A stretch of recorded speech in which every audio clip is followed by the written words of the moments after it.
Hey guys, it's Seth here. I make videos and I use a GoPro almost daily.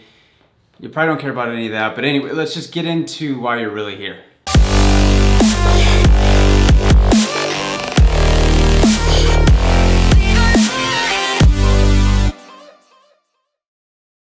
Alright, so you really want to start vlogging and you're curious as to what camera you can use, or maybe you're thinking that you don't have the right equipment. And honestly, fear of not having the right equipment can stop a lot of good creators or potentially great creators from starting the process of vlogging. Maybe you already have a GoPro, or maybe you have a friend with an older GoPro, or you're looking on a marketplace and you're seeing that the 3s and the 4s are extremely affordable right now, and you're thinking about picking one up. So to answer the big question of whether or not you can vlog with a GoPro, the answer is yes. So today I'm gonna go through 5 things that you can do to help improve your GoPro footage to make it look better as a vlog rather than making it look like just an action cam. And then at the end of the video, I'm going to show you a clip of me actually vlogging with the GoPro Hero 4 using these tips and the equipment that I list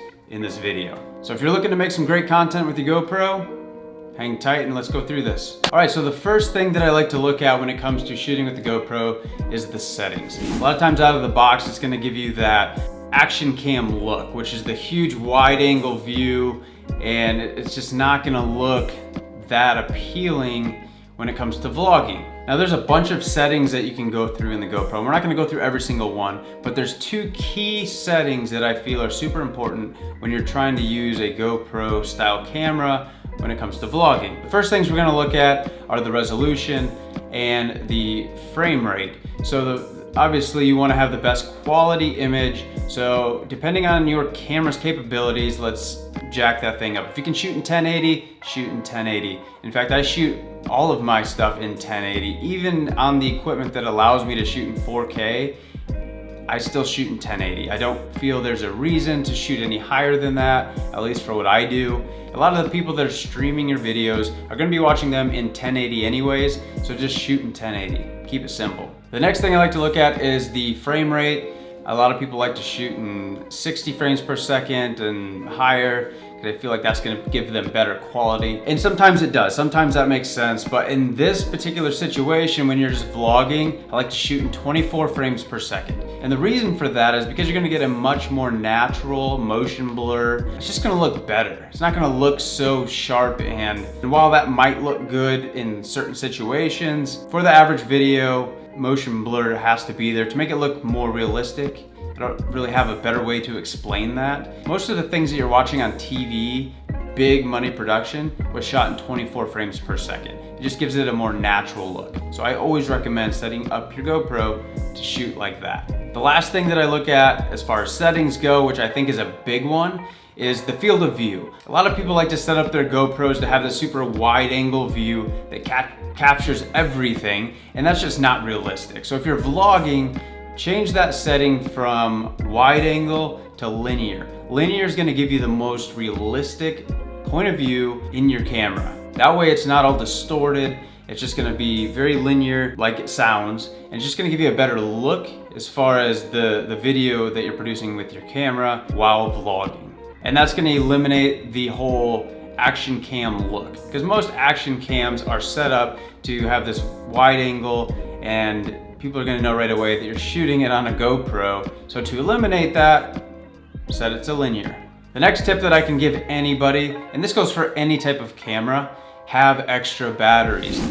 The worst thing that you can do is be out there having a good time, filming content, filming yourself, whatever it is, and then your battery dies, because that ends your day right there. Then you gotta go home, you gotta charge the battery, and it's just a pain. So you can just carry extra batteries with you. Make sure that you have extra batteries, especially in an action cam. These batteries don't last very long, so make sure that you have backups. That way you can keep creating. You don't have to stop. You can just keep going. Now I know a lot of the action cam, especially the GoPro batteries, they tend to be ridiculously priced, but they don't have to be. There's third-party brands out there.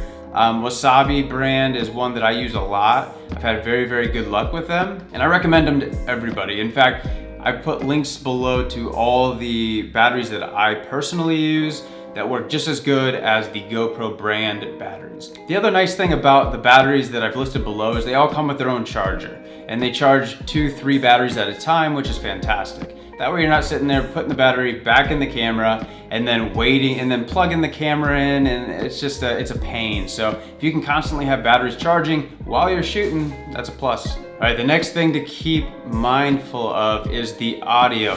Now a GoPro, it doesn't matter which one you have, they have built-in microphones, and they're all right. They're not the best though. So if you want to get better audio out of your action cam or your GoPro, you're gonna want to try out an external microphone. Now if you're dealing with the GoPro, you probably realize that there's no 3.5mm jack on it for a microphone, but they do sell adapters. Now if you're dealing with like the 3 or the 4 or something like that, you're gonna need a USB. It just looks like this. And again, I put links below, affiliate links for all of these products, and these are all products that I actually have, ones that I've actually tried and used. So if you guys are looking for these, links below. I only have the 3 and the 4, so I don't know if the older GoPros use the same version or not, but just a USB, plugs into there, and now you've got your 3.5mm jack on the GoPro. Now if you're dealing with something like the GoPro MAX or the GoPro 8, I think the 6 and the 7 are the same way as well. They have the new USB-C, which is a completely new USB that this one obviously won't go into, but they do sell an adapter like this that'll allow you to get that 3.5mm jack for your audio with the GoPro 8 or the GoPro MAX, depending on the camera that you decide to use. This one, unfortunately, you have to use the GoPro one I found. I've tried other adapters that just didn't work with the newer GoPros. So I ended up picking up the actual adapter from GoPro, and it works amazing. And again, just like the other one, plugs into your USB like that, and then you've got your 3.5mm jack right there. All right, so now that we've got the adapter figured out, you got to get a microphone to plug into that adapter. They're not all the same though. They might look the same, but they're a little bit different, to the point where this little piece, and I don't know all the technical terms for all this, I've just done enough research and trial and error to try to figure out what works and what doesn't. So on this particular one, you've got 2 lines there. I don't know the name of it. You probably can't even see that. But I did put a link below with this particular mic right here. This one I know works with the 3 and 4 when plugged into this adapter. I know that for a fact, so you're just gonna have to trust me on that one. Again, I put the links below for the products that I actually use. There's also a Sony omnidirectional mic that I use in my motorcycle helmet. I don't have it out because it's obvious. I have it tucked and kind of like buried and installed in the padding in my motorcycle helmet. So when I'm motovlogging, I can plug it in through this, and I get clean audio while I'm riding. That microphone, well, it's a little bit more than just a typical microphone like this. This is just a very simple microphone. The Sony one it's just a little bit better, I guess. Instead of just one point of audio, it actually has 2 on either side of it. But you can check it out for yourself. I put a link below for that as well, so you can check it out. If you want to spend a little bit extra money for the better quality, there it is. The next tip that I have as far as vlogging with the GoPro is to get the camera away from you, especially since you're gonna be shooting in linear mode and not wide angle. In linear mode, you're gonna have a lot smaller footprint. You're gonna have a lot smaller. So if you're super close to yourself like this, it's gonna be, who knows if you're actually gonna get yourself, right? So in order to make sure that you can capture yourself completely, I recommend getting a selfie stick or a GorillaPod, something similar to this. And this is what I use. It's just like a GorillaPod. The little legs come out, you can attach it to kind of whatever you want, it's bendy, all that good stuff. But it has a mount on the top for your action cam. So your GoPro can go on there, and then when you're vlogging, you can set it up wherever you want, and you can get it away from your face a little bit, like this. That way it's not right in your face. It just helps get it out there. And then with your microphone, obviously a lot of these are pretty long, so you're still gonna be able to reach, right?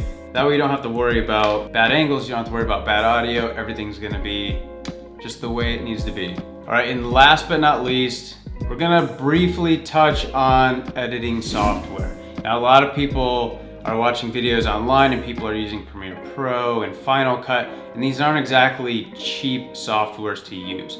Personally, I use Premiere Pro for everything, but for me, I can justify that because I'm using it for paid projects and for work and stuff like that, so the cost of that I can justify. But if you're just getting started, don't spend the money on Premiere Pro if you can't, or if you just really don't need to. There's so many free options out there. In fact, your computer probably came with one, whether it be Movie Maker or iMovie or something like that. That's where I originally started when it came to editing videos, because I already had the software. I didn't want to spend extra money. And they have plenty of capabilities within that software for you to create your vlogs and whatever you need to do, at least to get started.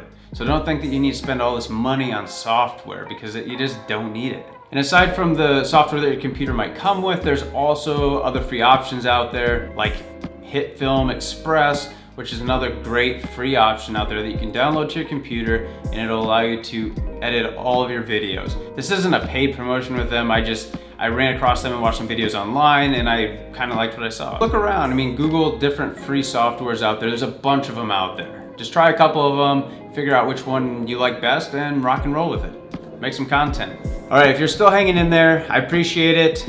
I'm gonna head outside with the GoPro Hero 4. I'm gonna set it up the same way that I told you guys to right here. I'm gonna use linear mode. I'm not gonna go through it again, but I'm gonna hook all this stuff up. I'm gonna head outside and I'm gonna get some footage of me vlogging with the GoPro Hero 4. That way you can kind of see what you're about to get yourself into, so you can start creating in 2021. All right, so now I'm outside with the GoPro set up the exact same way that I showed you guys how to do it. And this is what you can expect. Now with the GoPro Hero 4, there's not a whole lot of image stabilization, so you're gonna see those little shakes and stuff in there. But for the most part, it's not too bad. Got the microphone locked onto me right here, hooked into the GoPro so we can get some good audio. It's a little windy out today, so I'm curious to see how that actually turns out when I put this into post. But as you can see, you can get pretty good quality vlog content or vlog video out of a cheap GoPro. So get on Facebook Marketplace, find yourself a cheap camera and start vlogging today. Start creating in 2021 and just make videos. Be sure to subscribe and like this video. Leave a comment below. Put some links to some vlogs you've done so I can check them out. I'd love to see that. I'm gonna spend the rest of the day on the one wheel. So be sure to check out my one wheel videos if you're into that. And until next time.